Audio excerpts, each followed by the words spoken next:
talk about, you get curveballs, and my curveball was I got cancer. So that's the thing that gave me the crossroads in my life and made me change where I was going. The first 2 years we were bleeding money, and now I can admit it because we're through the other end, but oh my goodness, I was literally at one point had my hand over something that was literally gushing money everywhere. I bet you 50 quid you'll love Pleo. All right, I'm bending the truth slightly, but they're so sure you'll join me as a customer that they've put the money on it. Their smarter spending platform for business expenses is so good that as soon as you've had a demo, they'll give you £50 on their card just to discover how much of a game changer it is. That's right, your next team lunch on Pleo. If you are a leader, secret or not, all you need to do is visit www.pleo.io/leaders and book a demo today. Jo Malone CBE is, of course, a household name, and that's part of the problem. After selling her brand, there's complications in using it, and that's just one of the many lessons she's learned along the way of things she might have done differently. Meanwhile, Justine Roberts hasn't made the same mistake with Mumsnet, the world's largest community for mums. However, she has many things, on reflection, that she would change, were she to do this journey all over again. And that's the key theme for this week's episode. If I was to do it all again, I would do X. We hope you enjoy learning from and hearing about the journeys of two of the UK's most impressive entrepreneurs, and especially their rather different personalities. Now on with the show. Hi, Jo. It's like Graham Norton. That's a great compliment, except, I got married. My wife might disagree, but still, other than that, definitely. Now, the theme of the event is reflections. So before going deep and meaningful with our conversation, with Justine as well, I just think it's important to get a picture of where your driver came from initially. So we're going to attempt to do the impossible and give your long story very short, and give a sweet summary of your entire entrepreneurial life in just 10 minutes as a background for guests. You up for the challenge? I'll give it a go. Okay. All right. So, it all starts on a council estate. And you're a young teenager and you're pretty much having to go and support your entire family. Yeah. How did you discover your unique talent, and what was early life actually like for you on the estate? Okay, so I grew up in Bexley Heath in Kent on a 2 up, 2 down. I had two very, very creative parents, and my dad was a brilliant artist. He was a member of the Magic Circle, he was a magician, and he was also a huge gambler. And my mum was in the skincare industry, but I go around the world sharing my story, and one of the things I say is life never wastes anything. And although they were two very creative parents, from the age of 11, I was the adult, and I was the one that would go to the fridge, open the fridge to see if the next meal was there. And I think a lot of entrepreneurs and a lot of small businesses start out with the spirit of survival. How do I survive?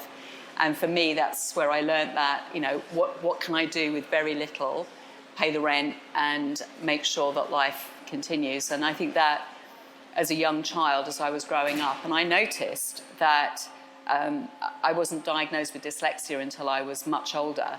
So at school, I was told I was lazy and I was stupid and I would never make anything of my life. And all those things that children never, ever, ever in this life should be told, regardless of anything. And it made me fight. It made me feel that resilience and that warrior, and I found that within myself. But I noticed I had this sense of smell that I thought everybody could smell the way I did. So your orange sweater that you're wearing, everyone can see colour unless you have synesthesia in the audience. But I can smell the skin of an orange or a mandarin, and I can smell a sandalwood. So my sense of smell, my senses are all muddled. But I started to see my sense of smell was very different to everybody else, and I knew that was my golden ticket. At what age did you have this conversation with someone where you're like, can you smell that? And they're like, no. Well, I don't think I did. I think my first job was a flower shop. So obviously that was, I think I placed myself in situations where my sense of smell was needed. And working in a flower shop, obviously that's quite important. But I would smell when the dog was sick. I would smell when it was going to rain. I could tell when it was just about to snow. There was all these sort of smells and my memory would hold on to them. So, it was a completely natural feeling for me. And you had to leave school early to look after your family, essentially. Can you take us through that? Well, I left school at 15, and I have no qualifications, not an A, not an O. And when I was growing up, you had things called GCSEs and Cs. Do you still have those? CCSEs? Well, I've got none of those. And I left school, but I think from that young age, because I'd learned how to survive and I knew how to make money. I knew how to make face creams. I knew how to entertain from the magic circle. I'm watching my dad, because I was the Debbie McGee, I was the magician's assistant, and I knew how to sell. So I knew the sort of three things, the three basics of running a business. So from a very young age, I thought, running my own business is probably the way forward for me. And can you take us through, I guess, the moment where you decided, you were doing other jobs at first. When did you decide, right, I'm going to monetize my nose? Yep, so I worked in the flower shop. I was fired from that because I tipped a bucket of water over somebody. Terrible. It's quite extreme to be fired for that, isn't it? I know. I was only 16 and I was a stroppy teenager. Then I went on, I washed dishes in a hotel. I'm really good at making a bed in a hotel. I can do army corners and bounce a 10 pence off of it. So all these things that, I gathered. And then I met my husband. We got married at the age of 22, 23. And suddenly, that sort of, that bites, that passion that sets, and it was like, I want to see if I can run my own business. So we cooped together this tiny little bit of money, rented our apartment. We had no money for furniture or curtains or anything. And I set to work building a skincare clinic with 20 women. Not 20 women as staff, 20 women as clients. Oh, yeah, I was going to say that's a big workforce to just start up with. OK, what's a funny story you can remember from, just immediately starting up? I think one of the funniest, a funny story. I think standing there making bath oils and skincare creams in my little kitchen, which was 4 plastic jugs and a saucepan. And I don't know, it was really funny, but it was magical. It was kind of that feeling. And I would sit there and I would pour all of the bath oils in. And because I'm dyslexic, I would then sit on the typewriter and type all the labels. And every single one was spelt wrong. And people would say, oh, I love this. Limbo, biombil, whatever it was. And it was like, oh, it's meant to be lime, basil and mandarin. But of course, they got all my letters. And I guess, can you just give our guests, because I know you talked about it in the podcast, but just, what is the most absurd or odd moment from your career that really stands out in memory? Oh, gosh, what questions? My most absurd, I don't know. Which one was it? Remind me. I have no idea. I was thinking about a cream pot, potentially. Going straight into the action, the throwing of a cream pot. Okay. Well, that was absurd. It was, when my mum threw it at me. Yeah. I don't know about absurd. It was pretty hurtful. It was at a time where she could see me starting to move on in business, and she had been very, very sick, and I'd looked after her. And I was doing someone's face, and she came in and picked up a pot of cream, and she just literally lobbed it at me, and it landed on me. And it was actually at that moment that I thought, I have to go. I can't stay here. If I stay, I will become resentful. And within my character, I don't ever want to be that person. And I think that was, I don't know about absurd, but it was a really life-changing moment for me. It was a catalyst. It motivated me. And I think sometimes those moments when they happen, they really pull you up in life, pull you by your bootstraps, and you say, OK, who am I? Who do I want to be? If I stay here, will I really be that person? And I think that was probably a crossroads for me. And if you're curious about where that story goes, you've got to listen to the episode. So, on that note, I'd like to call Justine up to the stage, please, from Mumsnet. If you can swap seats, thank you.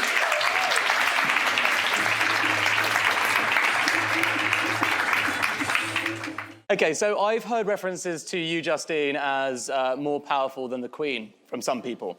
I think that was you telling you that possibly. Last night. I've heard references from myself that Justine is more powerful than the Queen. So as the founder of the country's biggest site and community for mums, and indeed grandmas, let's do the same to set the scene. So what was your early life like? What made you want to become an entrepreneur? I'm not sure I really sort of thought I was becoming an entrepreneur. I just thought I'd give this thing a go. So when Mumsnet started, it was 1999, and you literally could not go anywhere or talk to anyone without them saying, what's your internet idea? There's this thing called the internet. You must have a web starter idea. What are you doing? And so eventually I got so, okay, I better think of an idea. And it was just a user need, like many people who start things. And I think women are particularly bad, actually, at saying that they're starting a business. They're just doing something. And I felt I was just doing something to satisfy my own user need. And in my case, I was a parent of twins. I had no idea how to look after them. And I thought I'd better find someone else who can help me with this. And the internet's great because you can tap into all these people with wisdom. So I don't think I ever had any idea that... And the other thing, by the way, everyone who started a business then was going to sell it within a year and be on a yacht. So on that basis, I was... it's spectacular failure, because still no yachts 20 years on. Jo, have you got a yacht? No. You guys could, timeshare one together, so you got, a story next time. That would be nice. Yeah, we'd probably argue about the decor. Yeah. So you left Oxford University and went straight into doing this, or you had other jobs in between? I didn't know what I wanted to do, and I spent 10 years in the city. I started out on the floor of the stock exchange as one of 2 women amongst thousands of traders. And then I did masses of job in the city because I didn't really... I didn't really want to be there, I think. I kept thinking, there'd be this other thing I could do. So I was an economist for a bit, and I did masses of different things. And then I got pregnant. That was the big catalyst for me, really, because I knew I did not want to work in the city being a mum, because I'd seen other women do it and have to pretend their children didn't exist. So at that point, I left and went to an equally family-friendly career. I became a sports journalist, so I was writing about football in press boxes, pregnant with twins. And I won't tell you what people like Harry Redknapp said about that.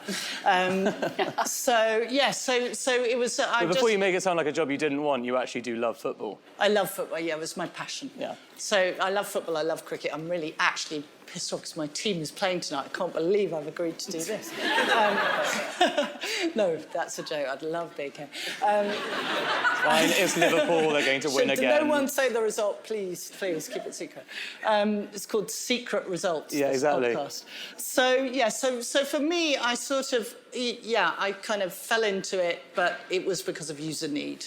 OK, so, for everyone else that looks at entrepreneurs like that person's a great success, et cetera, Mumsnet was a 7-year overnight success. So the first 7 years, extremely painful and a really interesting but unusual time to be trying to build an internet business like that. Instead of dissecting that whole journey, can you give us an actual, real insight, what it is like 365 days from starting to the first year of feeling like not much has really happened, yet you've got that same faith. What was that like? Yes. Well, it was even worse than that, really, because we started and then the dot-com bubble burst. So all the excitement and everyone going around saying, what's your internet business, changed into, you're in an internet business.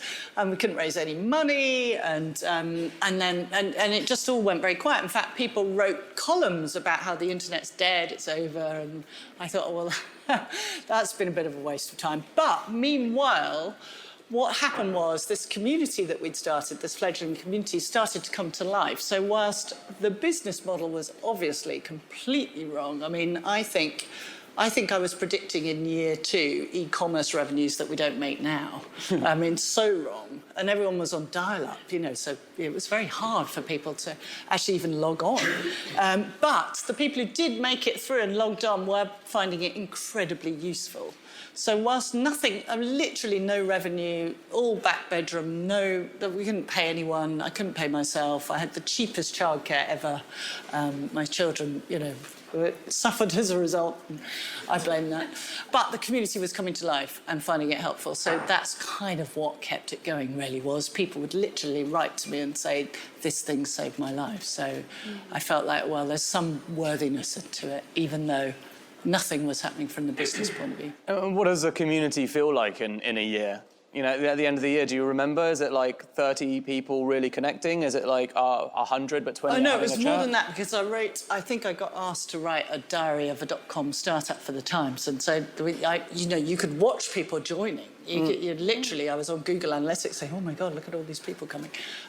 So it felt lively, actually. I mean, it started off not very lively because it was just me talking to me under multiple nicknames. That wasn't very lively. But Any good nicknames? I'm not going to reveal them because people 100% can is the search. answer You to can that. search Yeah. and find my stupid question.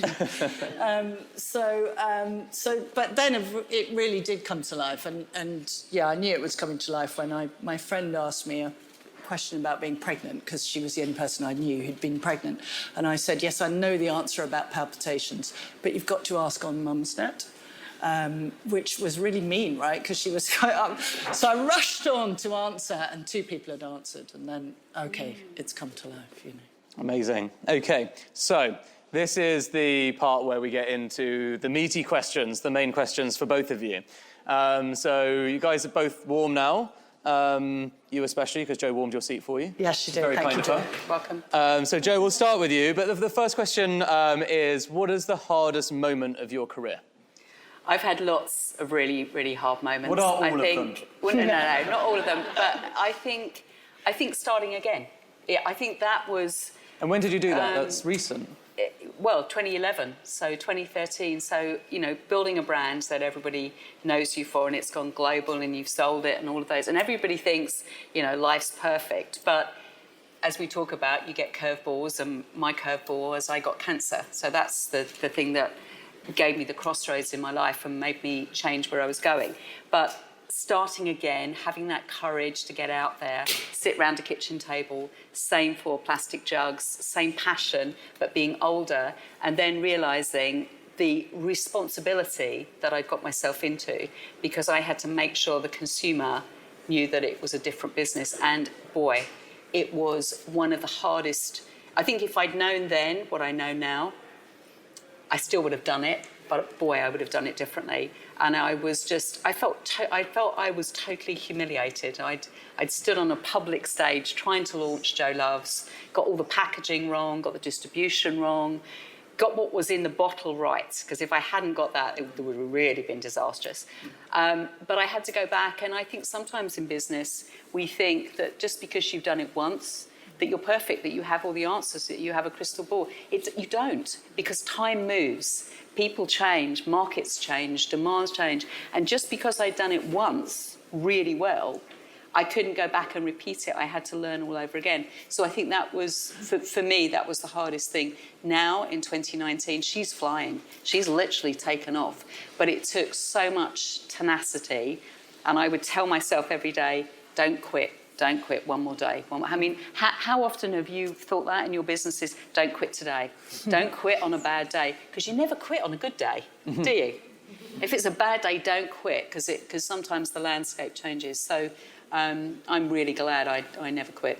Do you think part of that's got to do with your expectation differences? So the first time around, you don't really know what to expect, so it's hard to identify whether or not you're being an idiot, making mistakes, doing something that you know you should do better. Second time round, because you have that knowledge, you, I guess, have a much higher expectation of what you should be accomplishing. Like, you're setting your own goals in a much more realistic but ambitious way, and so you're harder on yourself? My goals have never been realistic. I've got to be honest, that's the secret of my success. I really go up there and then I push myself above and beyond. But I think what we have to realise is mistakes is part of life. And we're human beings, we make mistakes, but mistakes can be so valuable. They can be more valuable to you in building a business than actually making every right move. I mean, who does that? Who makes every single right move? Of course you don't. The first time round, it was like jumping off a mountain with no parachute. I didn't know how hard it would be as I hit the ground. The second time, you're much more, you think a lot more, and actually that entrepreneurial spirit really does need to kick in and just take the risk. Take risks. Because if we don't take risks, we'll never know what we're really capable of doing. Justine? Yes. Same question, the hardest moment of your career. You've got a few that you brought up in our interview, so I'm curious which one you're going to pick. I think I'm going to pick when we came under quite concerted cyber attack, which lasted for several weeks, and we were my house was swatted. Do you know what swatted? A SWAT team was sent to my house with armed guards, and because what they do is it's a gaming thing. They call up and say there's a mass murderer in the house, and the kids are being taken, and then they send. So that way, so it was a combination of the users were under attack, and actually a SWAT team was sent to a user's house as well. The users were under attack, the data was under attack, the business was under attack, and I also personally felt under attack. So that was the time when I thought, oh my God, this really isn't worth it. Why am I doing this? How many years in was that? That was quite recent. That was about, I'd say, 3 or 4 years ago. Wow. Yeah. But there have been lots of other kind of, other major embarrassments. But that's the only time where I've thought, like crumbling. I mean, being sued is not good. Being sued at the time when you get those letters and you think, this could be really, really ugly. That's never good. But then there's always an upside to being sued. Yeah, I was re-listening to our episode, it's Justine's episode 3 of this series. I was re-listening to it this morning, and there's a clip which is it's actually being sued is also one of the best things you could do for publicity. Yeah. So she also literally recommends getting sued as a tactic. It's true. And actually, there is also an upside to being, under cyber attack, to be honest, which is the community rallied round, the team rallied round. We found this inner reserve of stuff, which in retrospect is really a useful and powerful and bonding thing. But at the time, it felt actually very lonely. What actually happens? Is it the middle of the night and is it like an American show, like SWAT team goes in and bashes your door down, or what? Yeah, they do. They bash your door. Although I have to admit this, I'm going to ruin this picture now. You're all feeling sorry for me. I wasn't actually in, but my poor nanny was. my au pair, in fact, was, and it was a couple. We had a couple of Spanish au pairs, and they swiftly went back to Spain 2 weeks later.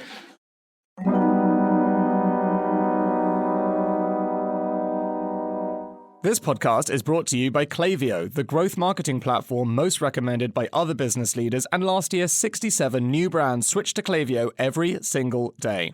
From a shopper's first impression to each subsequent purchase, Klaviyo understands every interaction, empowering brands to create more personalized marketing moments. When you have a 360-degree view of your customer, the growth possibilities are endless. Klaviyo truly understands how challenging it is for each and every entrepreneur to get their business off the ground. The cost of acquiring new customers is continuing to rise. Brands are experiencing diminishing returns as well as a small audience reach. Their marketing efforts are continually being squeezed. But Klaviyo is helping brands take back control by leveraging their own marketing channels like email, web, and mobile to provide exceptional customer experiences. Klaviyo continues to help hundreds of thousands of business leaders just like me grow globally. Visit klaviyo.com/leaders, that's KLAVIYO.com/leaders today to find out more. Now back to the show. Okay, so as you can see, very different kinds of toughest moments. And I guess when you're starting out, you can never really predict just how difficult things are going to be. Don't think you're going to expect a cyber attack and SWAT team, hopefully. Difficult time starting up again, though, is a great and valuable insight. Thank you. Okay, next question. So female funding. Specifically. So funding is pretty difficult for any entrepreneur, full stop. It's a pain in the arse. You have to see 200 investors, hear no 199 times, and then that one time it goes well, it turns out they don't pass any of your KYC and it's all illegal and you have to start all over again. And that's at the best of times. So if you add to that, obviously, the stories that come out from speaking to female entrepreneurs about how much more exponentially difficult it is, and then, of course, the fact that you actually started very early as well, in a different time when there's even less funding available. Can you take us through those experiences? So we'll start with you, Justine. Yes, so so just before the dot-com crash, I had this plan I've told you about. I wanted to raise £4.5 million, and I got quite far with some guy, a venture fund guy, and he said, "I really like your idea. Actually, it makes a lot of sense. I just don't want you to run it." And I've got this sidekick young man who's not a parent who I think should run Mumsnet. To which I said, I haven't even started. I'm not ready to. And by the way, he's not really.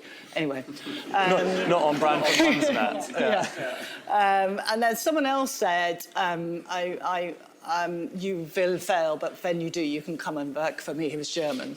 And as opposed to thinking that she just got into a weird character. Yes, it's actually her alter ego on Mumsnet, that other character she was saying. Yes, was a German. Exactly. One of my personas. You told him to stuff it. Well, actually, they went bust 3 years later, and I had a little party. I didn't ring him up and say, you will work for me now. So I suppose the thing that brought it home to me most was I was on a judging panel for a competition for an entrepreneur you would all know about. I'm not going to say who it was. And it was mostly men judging.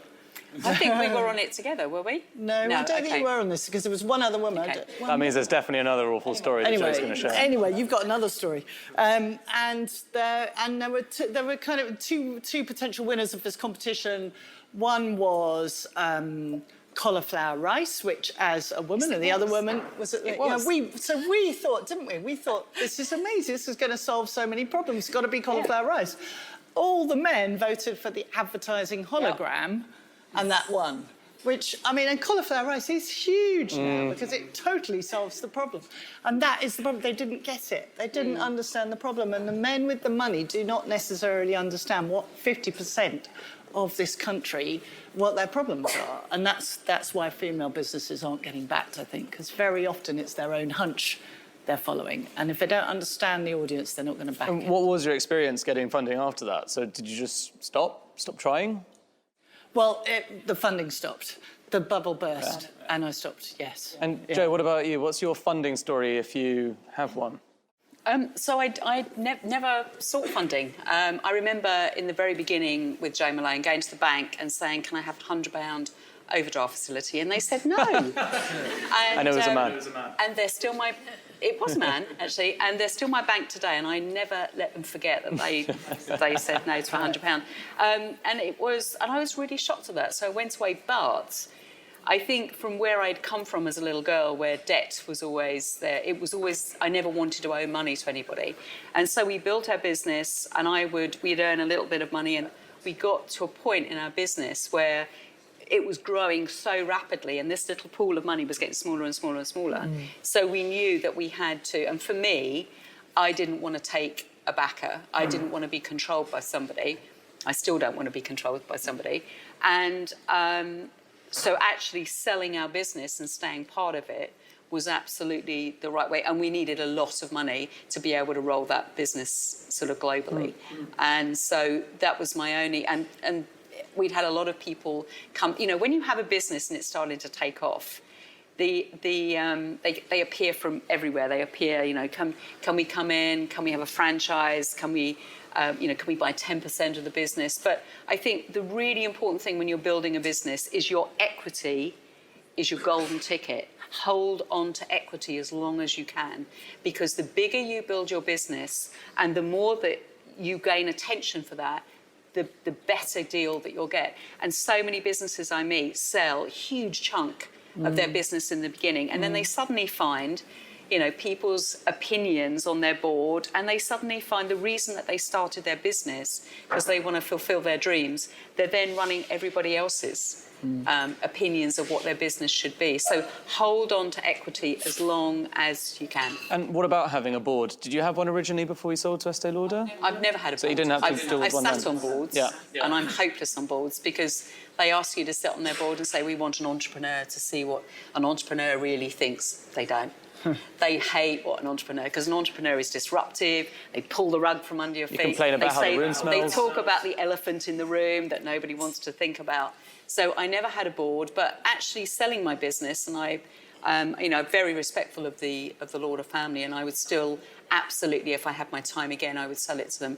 Now having Jo Loves, it's my money that's funding this business. So, and for the first 2 years, we were bleeding money. And now I can admit it, because we're through the other end. But, oh, my goodness, I was literally at one point, had my hand over something that was literally gushing money everywhere. And if it hadn't been for speaking engagements, I wouldn't have been able to pay the salaries. So the speaking engagements, actually, every time I got a speaking engagement, it would come in. I knew that there was 1 month's salary and everyone was okay. With this business now, taking her globally, we are going to have to look at either taking a partner, selling a chunk of the business, or, it's going to cost a lot of money to take this brand around the world. I love your business as a she. Yeah, she's like my best friend. What are you actually currently thinking? Like, what are your strategic options? You must have spent some time thinking what wouldn't you do, for example? What wouldn't I do? I wouldn't carry on just opening one store at a time and funding it myself. I think the world has moved on. If I go back, I've been a shopkeeper 25 years this year, and the world has changed dramatically. But you can have we've got one shop in Elizabeth Street, but it's a global brand. And it's literally starting to mushroom, but it needs the team.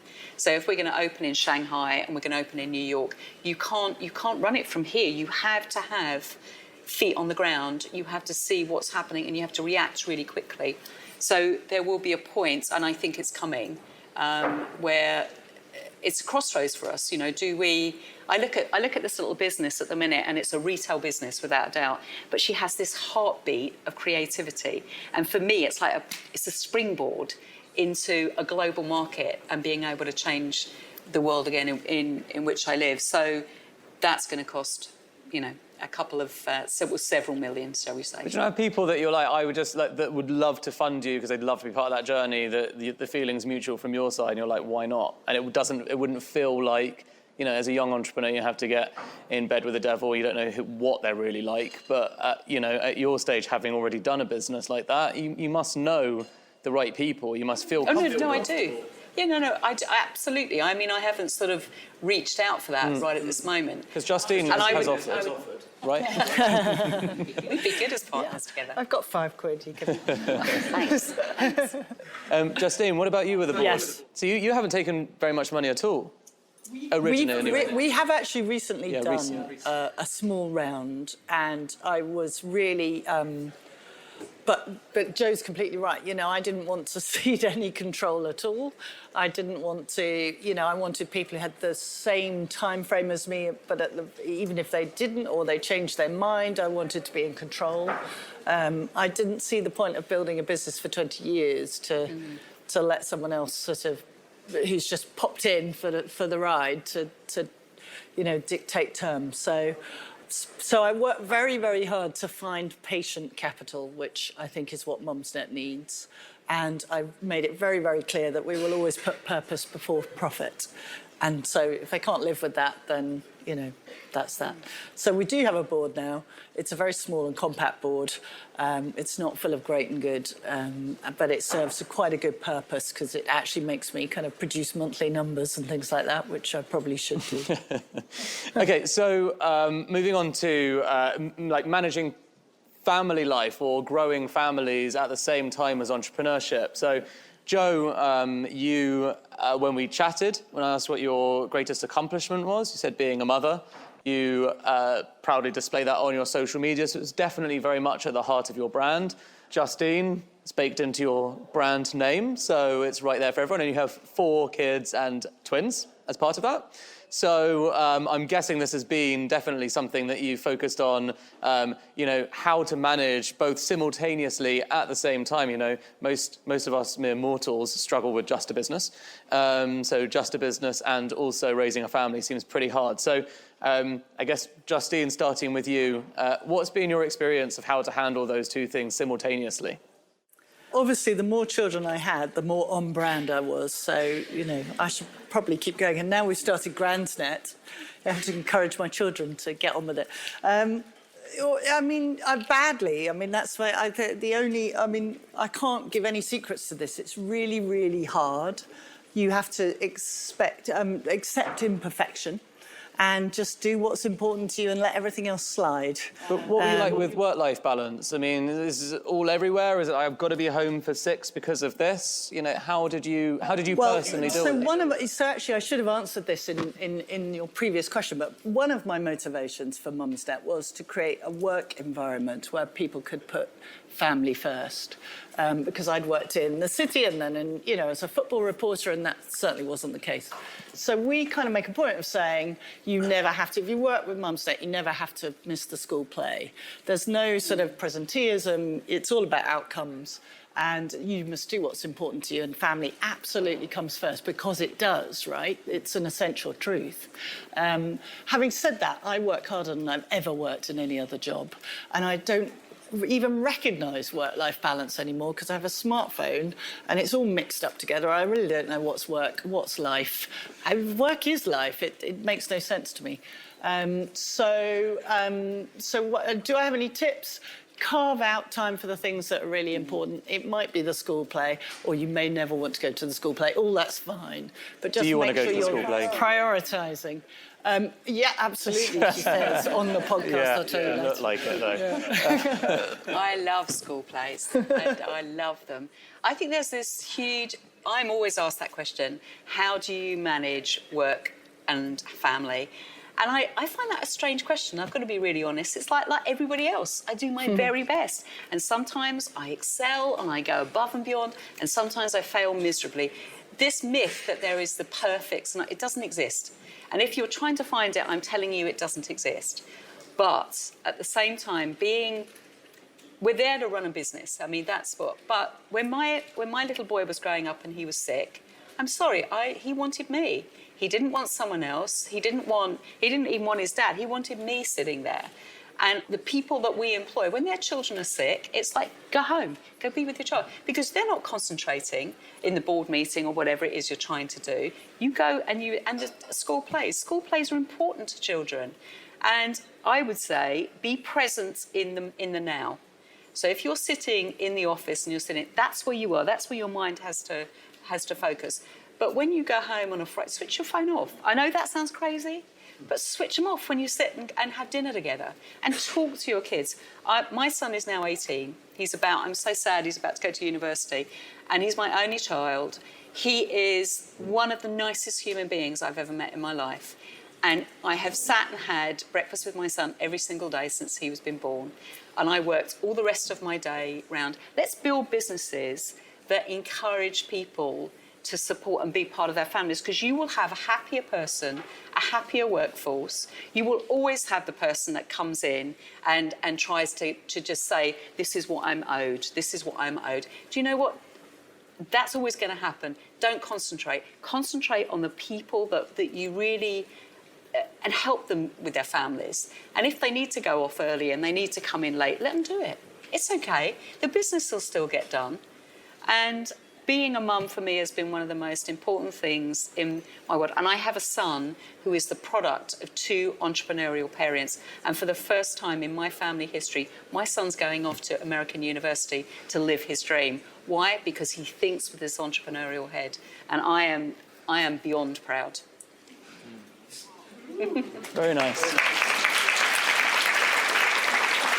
And I said at the beginning, if you work for a shit boss, then go apply for one of these guys.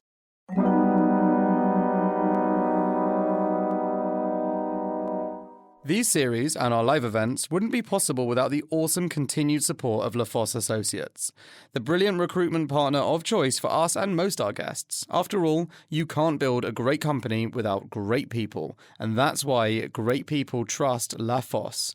Check out www.lafosse.com today. I was going to ask where you actually build in, where you think, on reflection, you've built in more flexibility. Is it in what work, the workplace, or is it in family life? But it does seem like you've actually just, like 50-50, realistically. Like one hasn't had to have more flexibility than the other. Seems like the same for both of you. There are certain times when your family has to take precedence, and there are certain times when work is absolutely all encompassing. And I think, I remember my 4th child, I was cycling him to his nursery, and he started singing a lovely song to the tune of Twinkle, Twinkle, Little Star, which went, mummy, mummy, mummy, mum, mummy, mummy, don't go to work. And you know, luckily it was my fourth child, so I just sort of said bye, because by that time you just know that actually, you know, they're going to be fine. And now my kids are really proud. I mean, the idea of me being at home now terrifies them, and they're just delighted that I've got someone to keep me occupied. But actually, there's a serious point there, which is there's no point having guilt. You're doing it or you're not doing it. The guilt doesn't help, so you just have to put that to one side. And I completely agree with Jo. When you're there, try and really be there. That's where that's the place. I would say as well, take kids. So I love creating fragrance, but I have this passion to empower the next generation. And I'm sure you've heard me kind of up there trying to change the national curriculum. That's what I'm trying to do at the moment. But take your kids on the journey. And you know what? Kids love it. Like if you've got envelopes to stuff or you've got things to get a pizza, get some music going, get the kids round and get them to understand what it is to build a business and include them as part of it. And you know what happens is that child then starts to look at life with an entrepreneurial mind. And we're teaching them then to build, we're equipping them. So you can make it fun and exciting but, you know, you're going to make mistakes and you're going to do things wrong. That's okay. I remember once with Josh, he went off to school, and because I'm dyslexic, an email came through from the school and it said, please send your child to school on Friday dressed as, it's very apt tonight, as one of the European flags, so whatever. So I thought, I'll do Spain. Josh will love that. So off he goes to school on a Friday. I dressed him completely in the Spanish flag. And I get there and I think, I was the only mother that's made an effort. I can see outside the school gate. Nobody else has made the effort. And he goes in, comes home that evening, he looks at me and he goes, Mum, you read it wrong. And I said, what do you mean? He said, it was the lower year and my year had the mayor coming to do assembly. And on the front of the news, of their kind of newspaper, was all the kids in their blazers with the mayor and Josh as a Spanish flag. Got it wrong.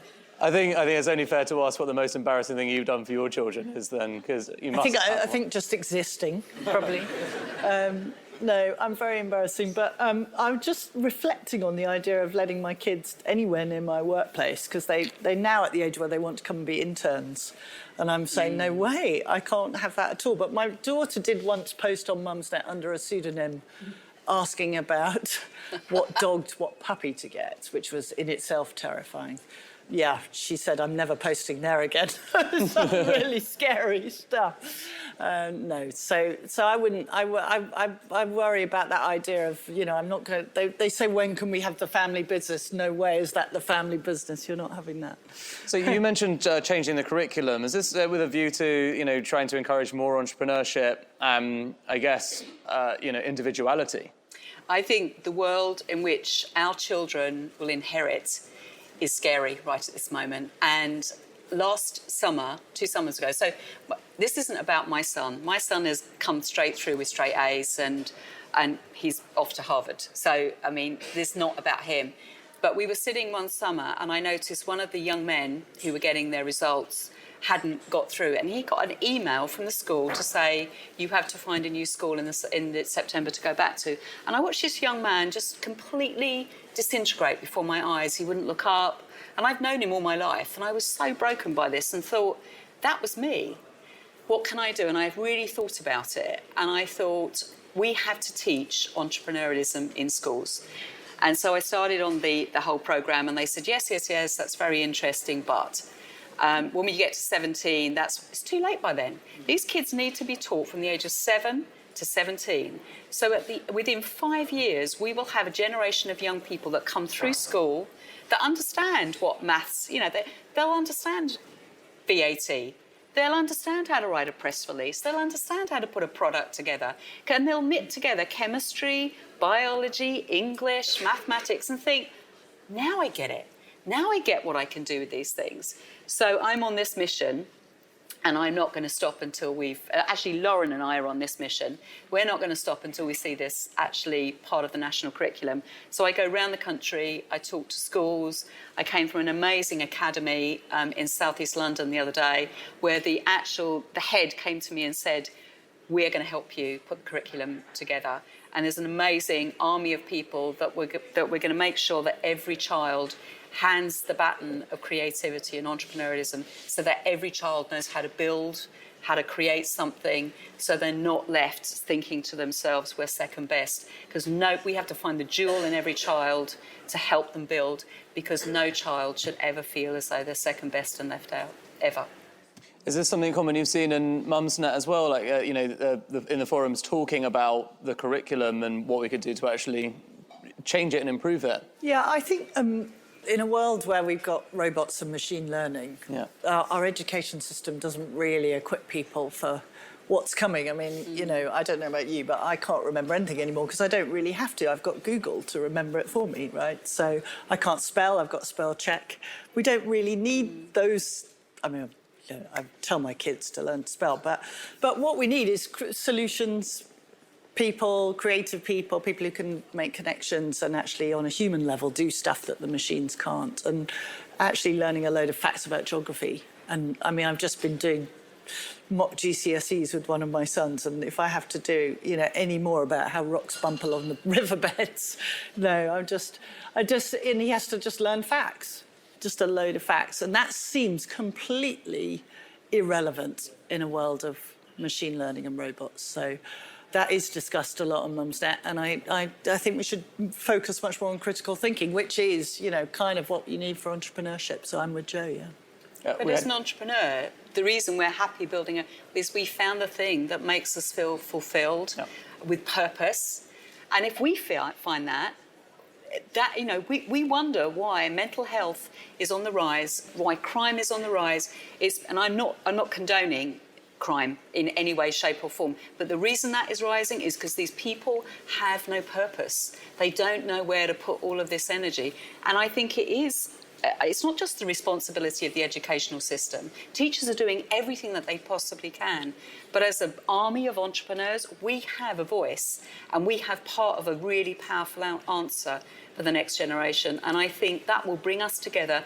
And I just know that we will start to see a real elevation in our communities when we start to believe in our children and their potential and equip them to do it. We had a guest, I can't remember exactly who it was, but on the show he said, we've got a curriculum designed in the 19th century, taught by 20th century professors equipping people in the 21st century. And that's essentially, annoyingly, I can't remember exactly who it was. I'll have to listen to it back. But, he was absolutely campaigning on changing education as well for exactly that. So it just doesn't make any sense. And no matter who you talk to in the government, they all agree, but no one really knows how to do anything to change it. So you do. Just you wait. Excellent. OK, so the last question, the big one, I guess. You've actually already touched on it, Jo, so we'll start with you. I'm sure there's a few things, but if you could do it all over again, what would you do? What would you do differently? How would you approach it? I would absolutely start another business. I think I would have sold my first one very differently. I think I learned a lot from that. I would still have sold it, but I would have done it differently. Can you give some detail there? Like, what is it about the process that you'd have done differently? I think because it attached my name, so it had my name to it. Oh, yeah. So I think that's whole heap of, I've learned a lot from that. But I would have still sold it to the I think for the record orders. there is you're not anywhere near as uppity as someone who goes around saying you must call me Jo Malone CBE, but you must actually call you Jo Malone CBE because Jo Malone is a trademarked name now. Those little letters your own after my name actually signifies it's the person. So apparently you've got it Your anyway. Majesty. Yeah. Pardon? Apparently you got it on legitimate terms. It was nothing to do with the fact you had to, but... And so what would I do? I would still have started another business. I just want to change the world again. It wasn't about making... I kind of like making money, and it's not that I'm in love with it, it's that you can do great things with money. You can change your life, you can change people around you, you can do amazing things in this world. So I'm really glad I've started another business. What would I do differently? I probably wouldn't trust some of the people I've trusted and trust more that I didn't trust, if you know what I mean. But that's just part of life. Some of the people I've met, I probably would stand back. I kind of tend to jump in with both feet, trust everyone 100% from day one. I wish I wasn't quite as impetuous as that. I wish I could learn to sit back and learn and wait. But I'm kind of living the life that I love and I want to. So I don't think I would have done anything else. I love what I do. I guess a key learning, genuinely, is for anyone that does have a company name named after them, don't do it. No. Is it don't do it, or is it not? No, absolutely. I don't regret that. But just realise there's responsibilities with that. And when you sell that brand, there's responsibilities. When you sell a business to somebody with you, regardless whether you have your name or not, you know, it's like a marriage. And it's like having kids. You know what? You have to be responsible. You have to respect each other, because the child in them. I look at Jo Malone Cream and Black Box as a child, and I would never, ever see any harm come to that business. So there is a responsibility. But think before you sell. Think how you sell. Think about your long term. Are you going to stay in the business a long time? Are you going to get out? Because they'll own your name. And make sure you're happy with the decisions that you make. Justine, you haven't sold your name to the brand yet, No. so... Yeah, I'm not sure lessons? about the name, actually. I was in two minds at the beginning, and I'm still in two minds about it. But anyway, I would have taken myself more seriously, so I would have done things like trademarking, and I would have had a proper shareholders agreement and all the stuff. Has that stuff cost you? Yes, I mean, it's cost in lawyers' fees later. And I think, you know, there are trademarking confusions that have happened that could have been avoided. But I don't think we ever took ourselves, you know, we were going to be in our yacht in a year, so that was one thing. We were so burned by the dot-com bubble burst and everything slowing down that we took too long to accelerate when things got good again. So Facebook came, Twitter came, suddenly the social web came, advertising came, and we were a bit slow in really riding the wave because we were there early. So I think you have to recognise that in business there's times for going at different speeds and you can't be one-paced. I would make tons of different product decisions, but the main thing I think is to try everything but learn very quickly and ditch it quickly. I probably would have scaled up our tech platform, which I would have reinvented the tech earlier and realised that every internet business is in fact a tech business, and you can't over-invest in tech. Jo, how do you feel about that hours. statement? What, tech? Is every business a tech business? I can't even turn a computer on, so I'm not one of those people to ask that. I think we can't deny that is a voice, that is means of distribution, and I don't understand any of that. But if you don't have it as part of your business, you're going to cut a huge chunk of potential out for your future. So I think you have to. But I've got to be honest, my son, I sit there and I go, how do I do this? How do I do? And he just goes, and it's done. And I go, how did you do that? So I think that I was going to say, but can he generation- make candles? But then I know that you're going to say, yes, he can. So... Yeah, but I think, you know, it enables you to tell your story, send messages, communicate. But I think the younger, well, certainly not my generation, I think the younger generation really do have an understanding that we need to tap into. Before we go to Q&A, just last question, which is advice. What is the best piece of advice you would offer other entrepreneurs starting up today? You go first. I think we're living in a world today where dreams are really coming true for people. I think you have to focus, realise there are going to be tough times ahead, and really there's this wonderful quote from Geddes which says, for man to discover new oceans, he must first have the courage to lose sight of the shore. So realise that there are going to be really lonely, uncomfortable, difficult moments when you're starting your business and whatever. But in order for you to change the world, that's an important place. So don't be scared. Don't be frightened. One step in front of the other every single day. I would advise everyone to wear trainers at all times. And it's a serious point. It sounds flip, but it is serious because number one, you're probably going to be late a lot and you can run. Two, you don't have to do in a gym because it's fitness too. So it's killing two birds with one stone. But so that's number one, and I always do. So that is true. And when I see women in high heels, I think it's a disadvantage. And it sort of broadens into don't waste too much time on your appearance generally, because there's too many other things to do. So that's just my personal bias. And then I think the other thing on the business front is make sure you have a USP, because people get wedded to things, but it may not be very unique. And so you must always keep in touch with whatever your customer is and know that it really is special, the thing you're trying to build for them, and stay and be prepared to pivot if it's going wrong. On the trainer front, you've just reminded me of another tip you actually gave me about public speaking. Do you remember that one? Share that. Yeah. So Can you give us a demonstration?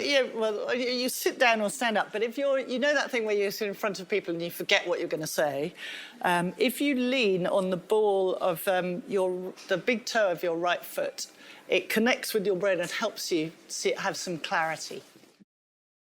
How do some of the world's sharpest minds start their day? By putting their brain first. And it's not just our secret leaders who kick off every day with heights. From Stephen Fry to best-selling author and fellow podcaster Dr. Rangan Chatterjee, who give us rave reviews. So if you care about your brain's health and cognitive potential, think heights. Listeners can get 25% off their first month with the code LEADERSHEIGHTS at www.yourheights.com. Next week on Secret Leaders.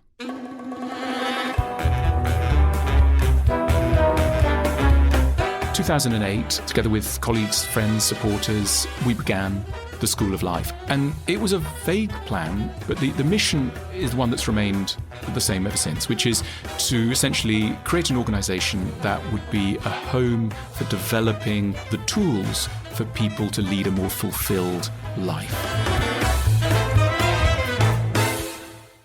That was Alain de Botton, the brilliant author, philosopher, and founder of the School of Life. Alain shares his unique personal journey into entrepreneurship through the power of writing and thinking, having created one of the most meaningful businesses of modern times, the School of Life, which provides valuable insights and opportunities for reflection on the things that matter that's loved by people across the world, yours truly very much included. It's a special episode with a special thinker, so tune in or you'll miss out. We hope you enjoyed this episode. It was brought to you by me, Dan Murray-Serter, producer Rich Martell, editor Harry Morton of Lower Street Media, and marketing by Hannah Russell of Mags Creative, and stunning visual design by our talented designer Christina Naru of smartupvisuals.com. You can check out show notes, transcripts, and our upcoming live events on our website, secretleaders.com. If you've not yet, please hit subscribe. Leave us a review, tell a friend, take a screenshot of this episode and add it to an Insta story. I mean, you know what to do. And tag us at Secret Leaders or at Dan Murray-Serter, and we'll add you to our story in appreciation back. Rich and I put together Secret Leaders for free because we love our day jobs as entrepreneurs, but every time someone takes the time to share it, it means a lot to us. So don't forget, it's the little things like that that keep us coming back every week and every year into the studio. See you next week. See you next week. See you next week. See you next week. See you next week. See you next week.